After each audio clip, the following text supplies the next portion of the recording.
안녕하십니까. 통일전망대 김필국입니다. 안지희입니다. 새해가 시작되나 싶더니 벌써 두 번째 주말입니다.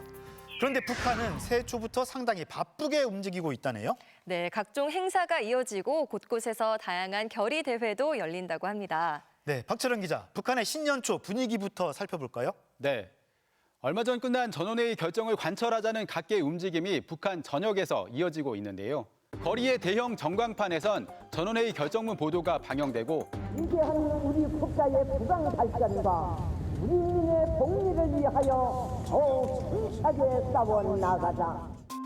시민들은 방송을 보고 관련 내용이 담긴 글을 읽으며 학습을 합니다. 전원의 결정 내용을 다 이렇게 학습을 해야 되나 봐요. 네, 지난달 31일 전원회의가 끝난 뒤 북한 매체는 일터뿐 아니라 거리에서도 이어지는 학습 열풍을 보도하고 있는데요.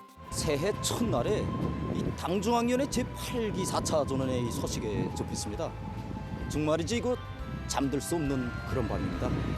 지난 5일 김일성 광장에선 대규모 인원이 모여 전원회의 결정 관철을 위한 걸기대회를 열기도 했습니다. 농촌 발전의 새 시대를 일어나자! 일어나! 네, 북한이 말 그대로 전 사회적으로 전원회의 결정을 관철하자는 운동을 벌이는 것 같군요. 이번 전원회의에서는 특히 먹고 사는 문제, 농촌 발전이 부각되는데요. 그래서인지 곳곳에서 농촌 지원이 계속되고 있다는 보도가 잇따랐습니다.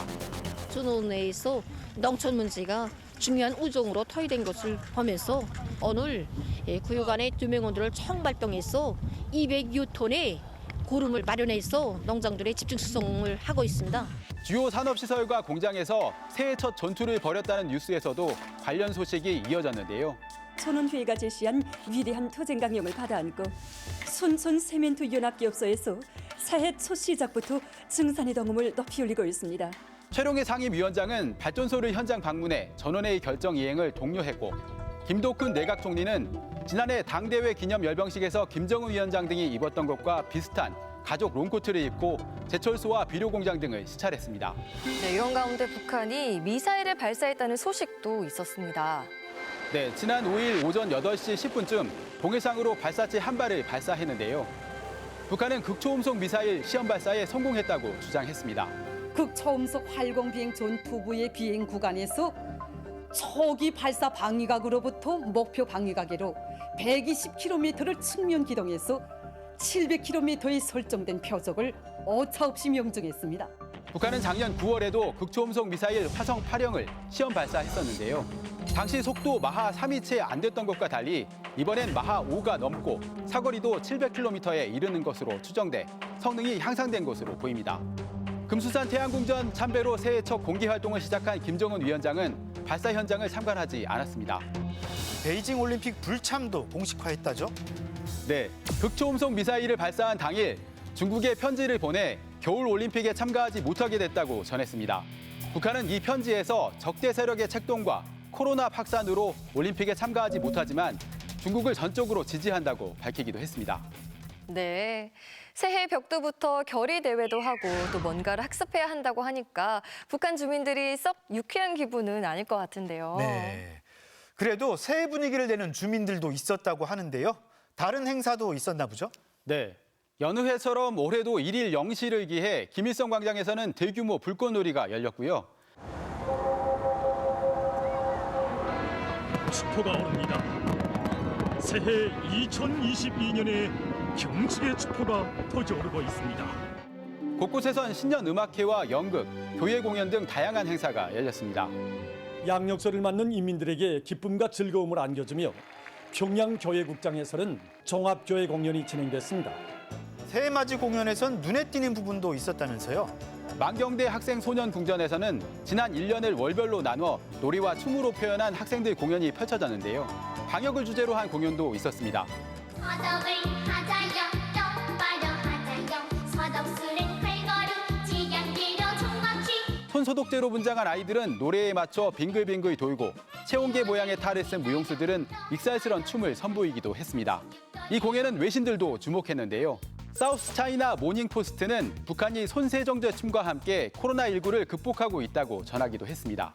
네, 여기는 평양 도심인가 봐요. 새해 축가 문구도 보이고 조명이 화려하네요. 거리 곳곳에 새해를 축하하는 광고판이 걸렸고 북한에서 가장 높은 건물 유경 호텔에도 새해를 축하한다는 문구가 보입니다. 각 식당에선 떡국 같은 민속 음식을 팔기도 하고요.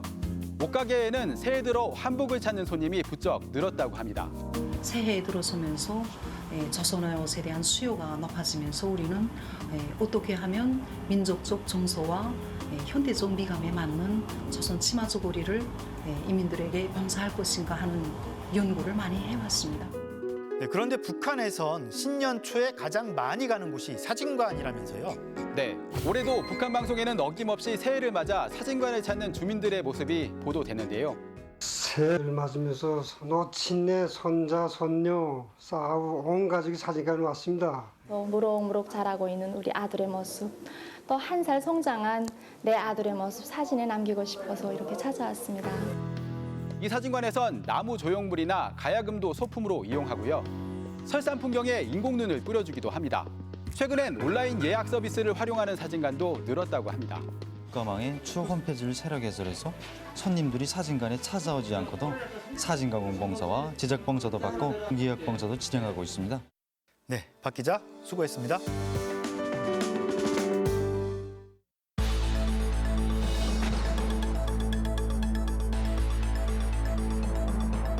쌀밥에 고깃국을 먹게 해주겠다. 김일성 주석이 이 약속을 한 지 올해로 60년이 됐지만 북한 주민들의 식량난은 여전합니다. 북한은 새해 첫날 김정은 위원장의 새로운 농촌 강령을 공개했는데요. 흰 쌀밥을 먹는 세기적 숙망을 실현하겠노라고 선언했습니다. 북한이 새해 중점 과제로 제시한 농촌 지능 구상의 내용과 배경을 오상현 기자가 살펴봤습니다. 새해 첫날 북한 노동신문은 신년사 대신 연말에 열린 닷새간의 당 중앙위원회 전원회의 보도를 4개면에 걸쳐 실었습니다. 보도에 가장 많이 등장한 단어는 농촌과 농업, 각각 90회와 53회로 국가, 인민, 경제에 비해 압도적으로 많습니다. 김정은 위원장은 특별히 농촌 문제를 독립의제로 선정해 직접 보고까지 하면서 농업 생산 증대와 농촌 환경 개선이 최우선 과제라고 강조했습니다. 총비서동기께서는 역사적인 보고에서 나라의 농업 생산을 지속적으로 장성시키는 것을 농촌 문제 해결에서 현실이 절박하게 나서는 중요한 과업으로 제시하시었습니다.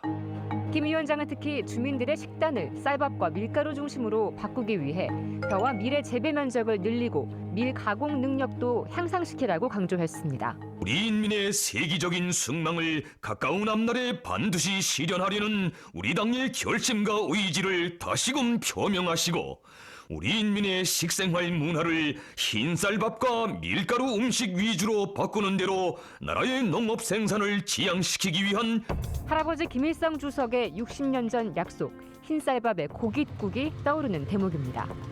여기에 더해 콩과 감자 농사도 늘리는 등 아예 알곡 생산 구조를 바꾸라고 요구했습니다.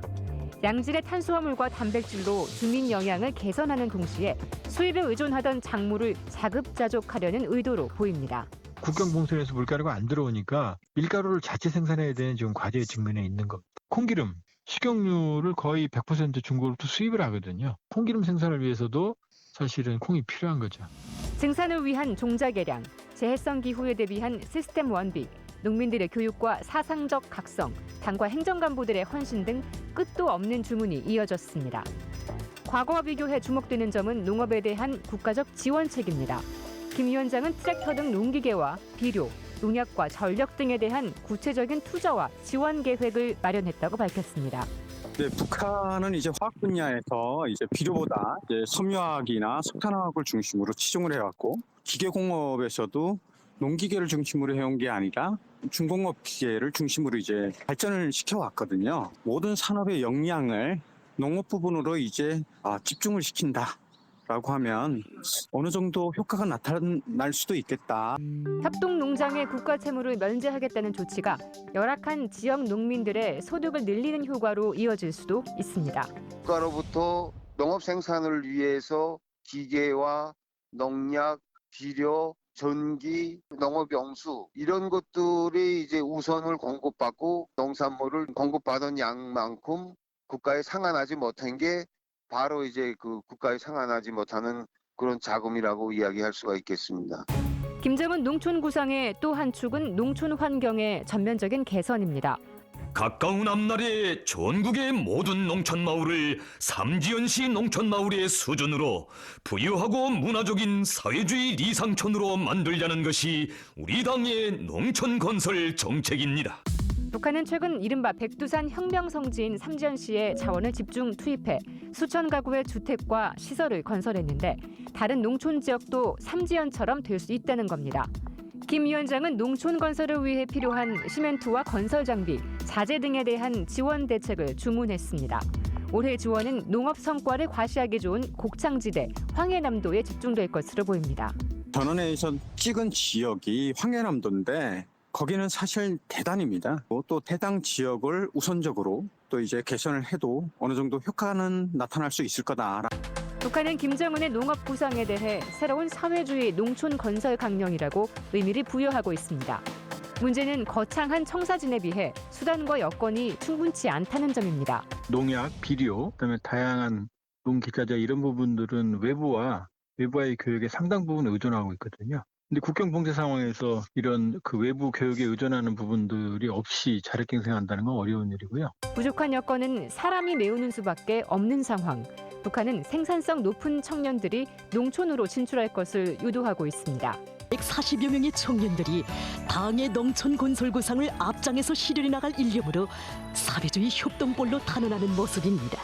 북한 방송에서는 도시 처녀가 농촌으로 시집간다는 30여 년 전 노래와 영화를 재조명하고 있습니다. 도시 처녀 리상촌에 시집을 와요. 군대에서 제대한 뒤 열악한 농촌으로 가서 오리를 키우며 농사도 짓고 메탄가스로 연료도 생산하는 남자 주인공. 그를 따라 농촌으로 간 평양의 디자이너 처녀가 2022년 북한 젊은이의 모범으로 다시 등장한 겁니다. 영화 대사는 그 옛날 김일성 주석의 약속을 거듭 강조합니다. 사람들이 이 밥에 고깃국을 먹고 비단 옷에 기아집을 쓰고 산다는 게 아마 쉽지 않은가 보지. 과거에 했던 구호라든지 과거에 했던 농정시책이 지금 30-40년 후에도 그대로 반복이 되고 있거든요. 이것은 그만큼 농업 생산성이라든지 농업 생산력이 발전하지 못했다는 것을 의미하죠.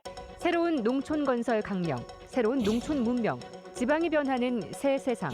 북한이 새해 내놓은 농촌 구상은 새로움을 강조하고 있지만 농촌에 대한 해묵은 수건은 쉽게 해결되기 어려워 보입니다.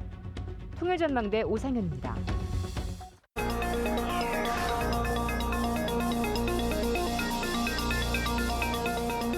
북한이 대외 선전용으로 5종의 새 달력을 제작했는데요. 오늘 북한이 궁금해에서는 이 북한 달력을 직접 보면서 북한 주민들이 올 한 해 어떻게 살아가게 될지 살펴보겠습니다. 네, 함께하실 두 분입니다. 어서 오세요. 안녕하세요.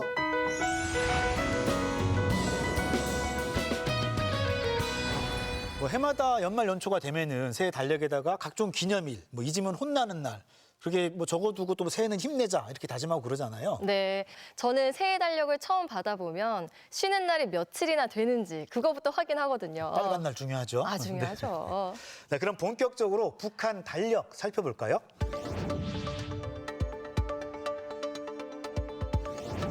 저는 북한 달력을 처음 보는데 눈에 확 띄는 게 바로 이 붉은 서체입니다. 그리고 보면 새 달력 다 이렇게 주체 111년 이렇게 써 있는데 이건 무슨 뜻인가요? 주체 연도라는 거는 북한에서 공식적으로 연도를 세는 방식입니다. 그래서 이제 1912년에 김일성 주석이 태어났는데 그 해가 1년이 되는 거고요. 올해 같은 경우에는 이제 주체 111년이죠. 네, 새 달력 모두 다 예전에 없던 표현이 들어간 것 같습니다. 네, 작년까지만 해도 영원히 우리와 함께 계신다만 있었거든요.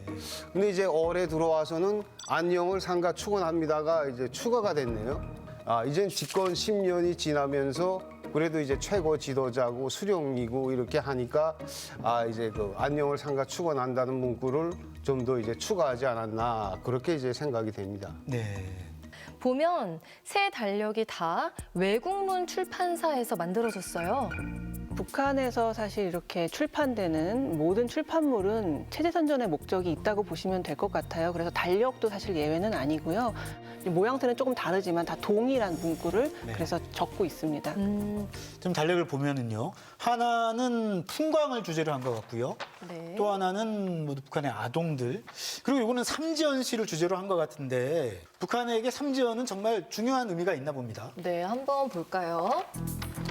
이제 북한에서 삼지연이라는 곳은 어쨌든 그 김일성 주석이 그 항일 무장 투쟁을 했던 곳이기 때문에 김일성, 김정일, 김정은 일가에게는 어떻게 보면 백두혈통의 근거지라고 할 수가 있습니다. 그래서 이제 김정은이 집권 이후에 삼지연시의 대대적인 건설 사업을 많이 했는데 이제 그 치적을 선전하기 위해서 삼지연을 이제 모티브로 해서 아마 제작을 만든 것 같고요.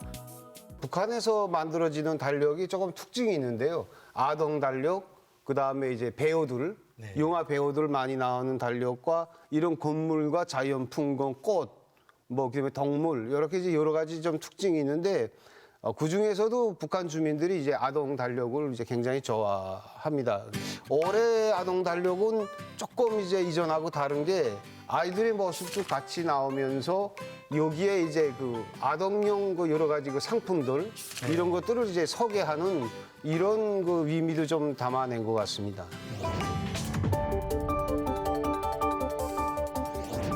네, 올해 북한에 쉬는 날은 69일, 우리나라보다 사흘이 더 많은데요.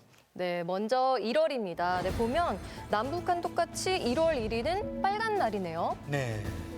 근데 김정은 위원장 생일인 1월 8일은 이번에도 별 기념일로 지정되진 않은 것 같아요. 조선노동당에서 만든 김정은의 혁명 역사가 있거든요. 김정은의 혁명 역사에도 생년월일과 고향이 표기가 안 돼 있어요.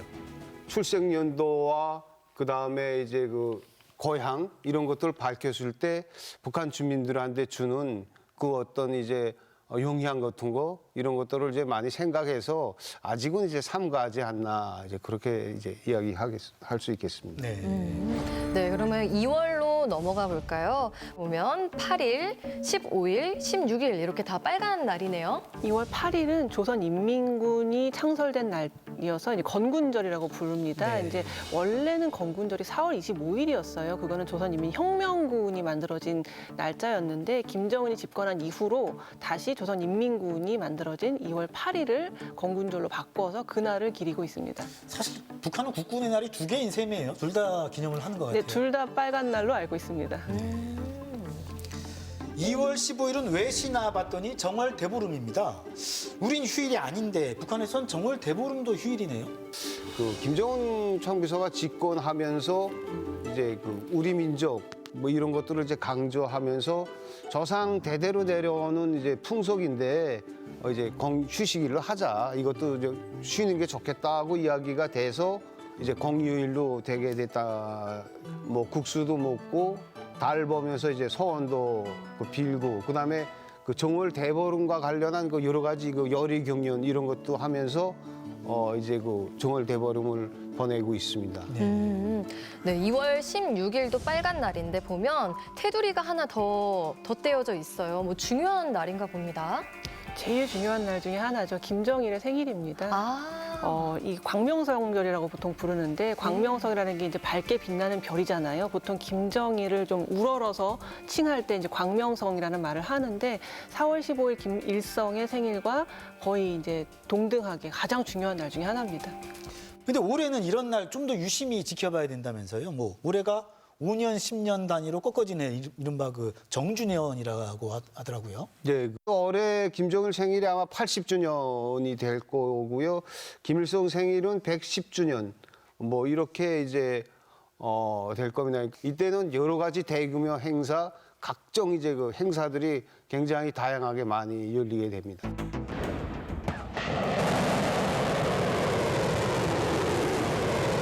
김정은 동지께서 새 전략 무기 시험 발사를 현지에서 지도하셨습니다.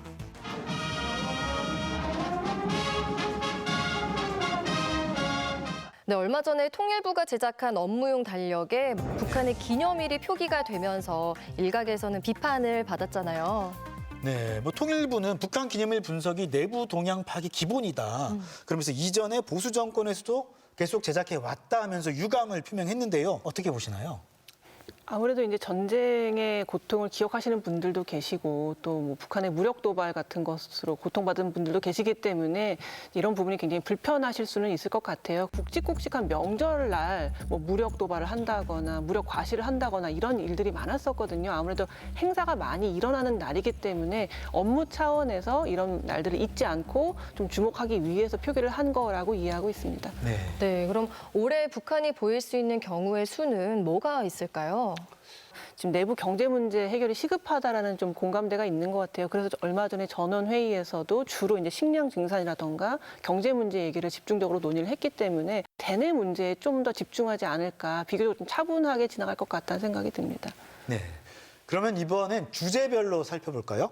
일단 북한의 기념일 또는 명절의 개념이 우리와는 좀 다른 것 같습니다.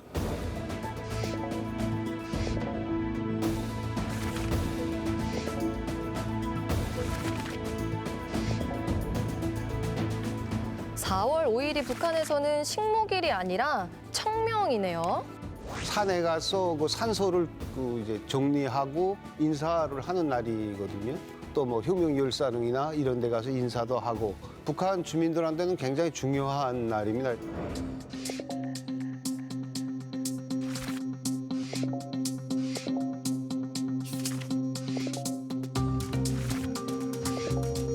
남북한 같이 기념하는 날이 있네요. 8월 15일 광복절을 북한도 조국 해방의 날이라고 기념하네요. 근데 좀 전에 정월 대보름도 휴일이었고 청명도 휴일인 걸 보면 북한이 안 그럴 것 같은데 민속 명절을 상당히 좀 관심 있게 챙기는 것 같습니다.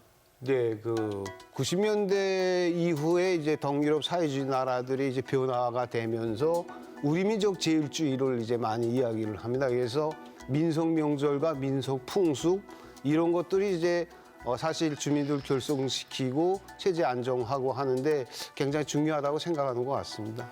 자, 퀴즈 하나 준비했습니다. 다음 중 북한에 없는 기념일은 무엇일까요? 자, 어버이날, 어린이날, 국군의 날. 저는 어린이날 뽑겠습니다. 네, 답이 어떻게 됩니까? 어버이날입니다. 아이고. 어버이날은 없지만 대신 이제 11월 16일이 그 어머니 날이 있거든요. 엄마들은 이제 앉아서 쉬고 이제 아빠들은 또 부엌에 나가서 뭐 요리도 한다든지 뭐 청소한다든지 뭐 하겠죠. 그 어버이날이 없는 이유는 뭐 때문일까요?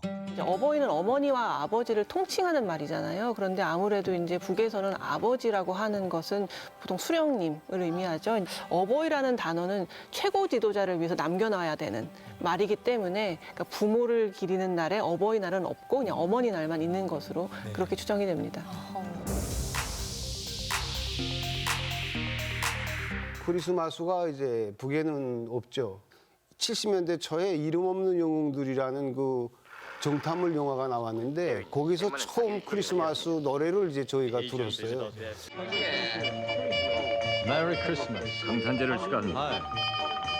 근데 이제 한국에 와서 크리스마스 새는 거 보면서 다른 나라 사람 생일을 왜 이렇게 같이 좋아하나? 아, 이게 전 세계인들이 다 같이 이제 너는 그런 날이구나 하는 걸 이제 알게 됐죠. 참고로 북한에는 개천절도 없고요. 석가탄신일도 없습니다. 물론 이 날을 기려서 여러 가지 행사를 하긴 하지만 공휴일로 정하지는 않고 있거든요. 그만큼 뭔가 수령 이외의 신격화가 될 수 있는 그런 어떤 종교적인 색채가 강한 날들은 따로 빨간 날로 정해서 기리고 있지는 않습니다. 새해 북한 달력을 보면서 올 한해 북한의 주요 일정도 살펴봤는데요. 북한 주민들이 1년을 어떻게 보내게 될지도 알게 되는 것 같습니다. 네, 주목해봐야 할 기념일, 정주년도 많다는데요. 올 한해 북한 주민들은 어느 때보다 바쁜 한 해를 보낼 것 같다는 생각도 듭니다. 오늘 도움 말씀 고맙습니다. 감사합니다.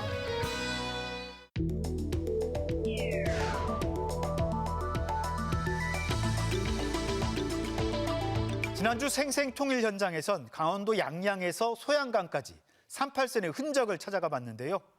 오늘은 소양강에서부터 더 서쪽으로 가보겠습니다.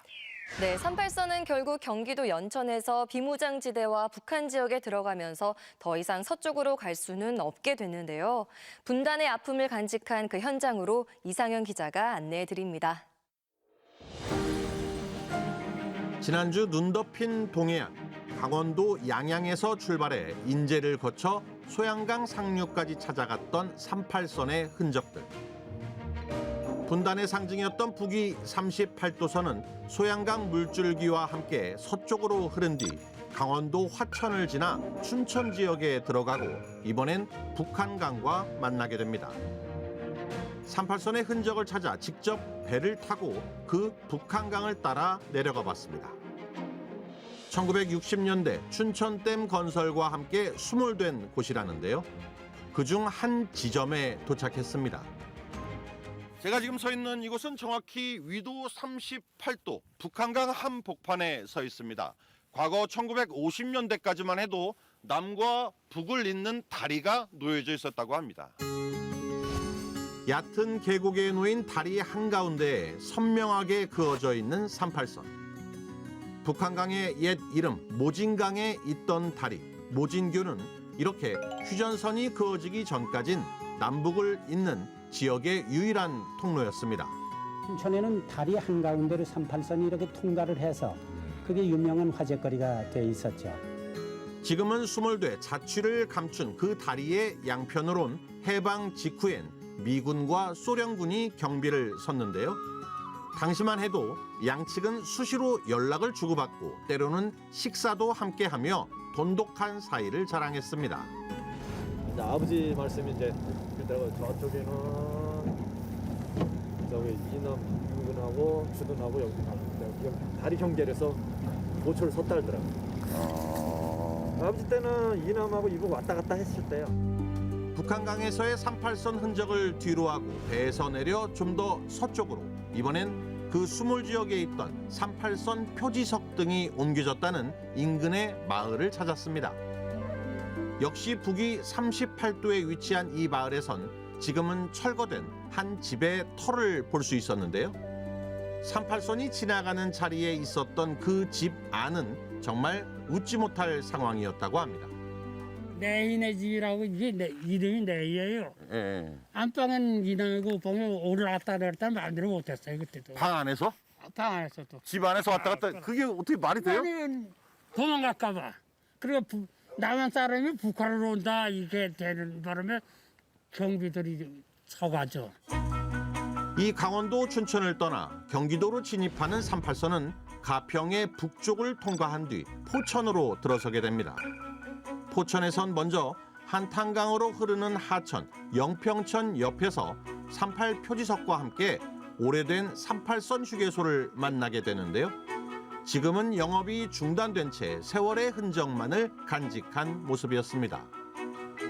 휴게소를 뒤로하고 좀 더 서쪽으로 향하면 국도변에서 조그마한 정자와 함께 최근에 설치됐다는 38 표지석을 만나게 됩니다. 폐쇄된 옛 도로변에 있던 것을 옮겨온 거라는데요. 산길을 따라 그 폐쇄됐다는 도로를 찾아가 봤습니다.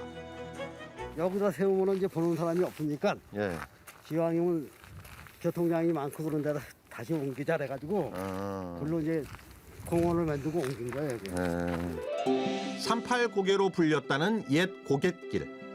꼭대기가 38선이었던 그 고갯길로 한국전쟁 이전까진 남북을 왕래하며 논밭을 다니고 학교에도 오갔다고 합니다.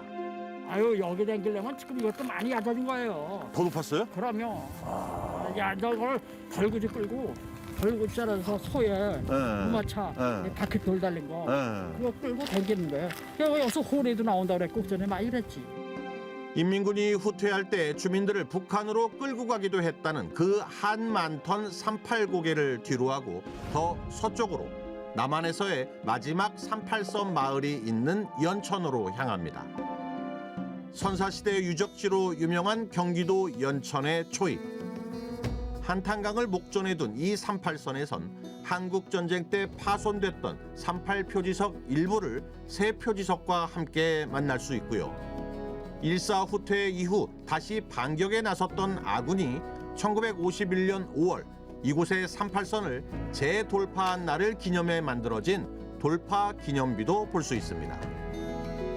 함께 조성된 6.25 참전 기념탑 등을 뒤로하고 다시 서쪽으로 향하면 임진강을 건너 또 하나의 38선 마을을 만나게 됩니다.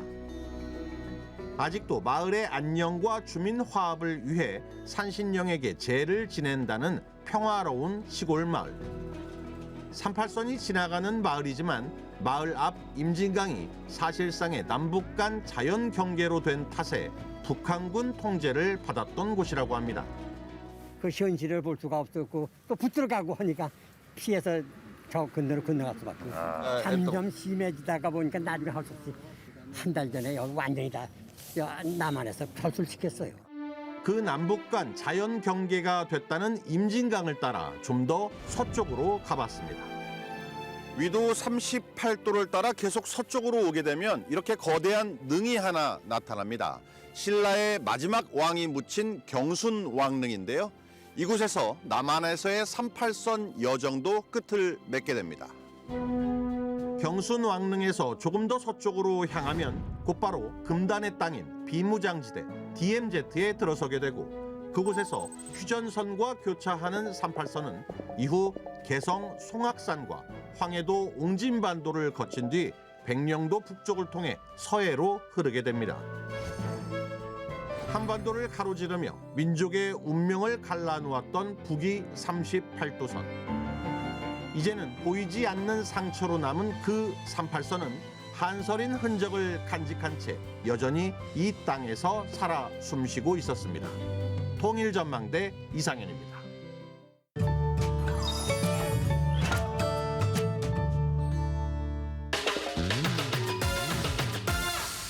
개헤엄 같은 걸까요? 이게 뭐지? 수영? 약간 배영? 이건 진짜 모르겠는데? 뺄헤엄? 한국말도 아닌 것 같은데? 뭘 빼다? 제거하다? 북한말 뺄헤엄은 수영의 한 종류로 남한에서 자유형이라는 말과 같은 뜻입니다. 남한에서는 뺄헤엄으로 표기해야 합니다. 아, 손을 빼다. 자유형 이렇게? 아, 자유형 빼고 다 말했네요. 팔을 이렇게 빼서 자유형의 팔을 빼는 모양 때문에 뺄헤엄일까요? 근데 뭔가 직관적으로는 뺄헤엄이 더 잘 느껴지는 것 같아요. 새해 들어 코로나19 확진자와 위중증 환자 수가 감소하는 추세여서 희망을 가져봅니다. 하지만 오미크론 확진자는 늘고 있는 만큼 방심해선 안 되겠죠? 네, 올해 2022년은 반드시 코로나19를 극복하는 해가 되길 바라겠습니다.